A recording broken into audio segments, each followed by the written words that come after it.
Claude Garrett never quit. He quietly fought his conviction in the most thorough and persistent and honorable way. He was often heard typing away on his processor as inmates would walk by his cell, and they just got tired of always hearing this click, click, click, click, click, click, click. And what that amounted to was 45 appeals for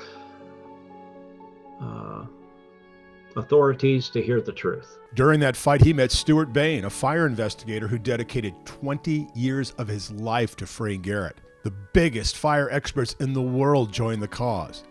That there was no evidence Garrett started a fire that killed his fiancée, Lori Lance.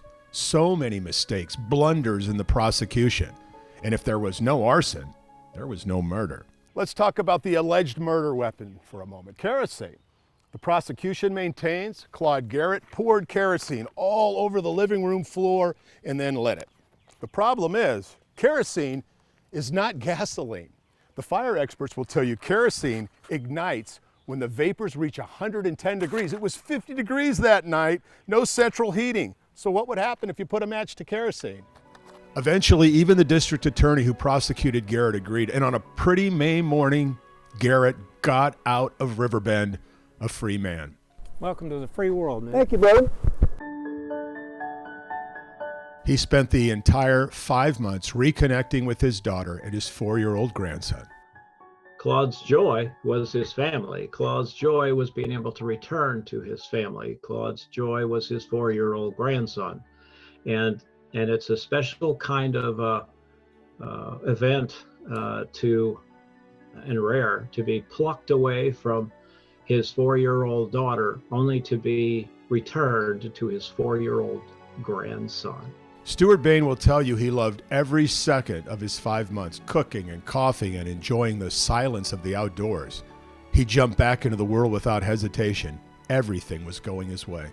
He lived those 5 months with his grandson, with his daughter, with a job, with a car, with a house. Everything he had hoped he could have, everything he'd hoped he could do. And for his first Halloween as a free man, he dressed as a police officer. Think about that. What a sense of humor from a man who could have been eaten up with bitterness. He holds no malice.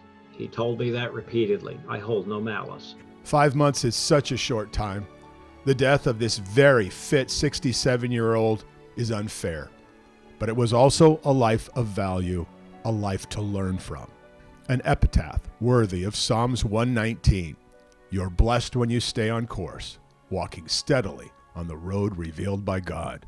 Stay true to the end, and your victory will be secured. He's won because he stayed the course. Claude Garrett and I talked about doing a big interview about his life after prison, but as it turned out, he kept postponing it. He was just having too much fun. I'm Dennis Ferrier, Fox 17 News, your Code Red station.